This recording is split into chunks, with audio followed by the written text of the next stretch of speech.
I wanted to write a short history of England. Too many histories are too long in my view. I wanted to write a book that you could read in, let's say, 3 hours, aimed at grown-ups. A lot of short books are aimed at children. This is for grown-ups. I also wanted to write a history of England that was essentially narrative. It begins at the beginning and goes through to the end, not a series of random incidents or random individuals. I remember history as being a series of tableaux. You just remember Henry VIII or William the Conqueror. I wanted to link these people together so you had a continuous story. It's a history of England.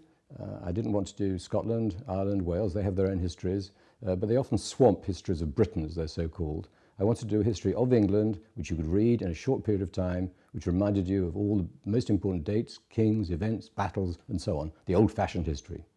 I see history as a continuous river. It's always moving forward. And if you try and leap forward or leap back or leap out of the river into some other movement, you're going to miss the point. The point is continuous narrative. And this book is written as a continuous story, to be read as a continuous story. I think most people are now taught history as a series of events.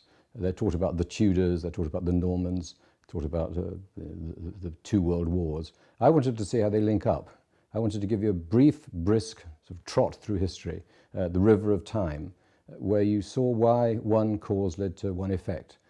One king, one battle, one election led on to another one. I wanted to link together history so you could see how it all happened, how it all pieced together. I was always fascinated by why it was that the English evolved liberal democracy before the rest of Europe.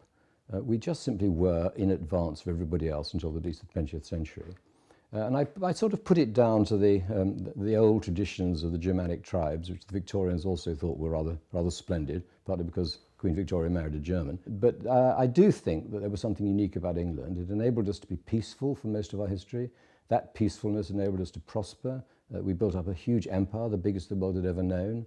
Then in the 20th century, we disbanded it in reasonably good order and then survived 2 world wars. It's a very remarkable story, the story of England. But it's not over yet.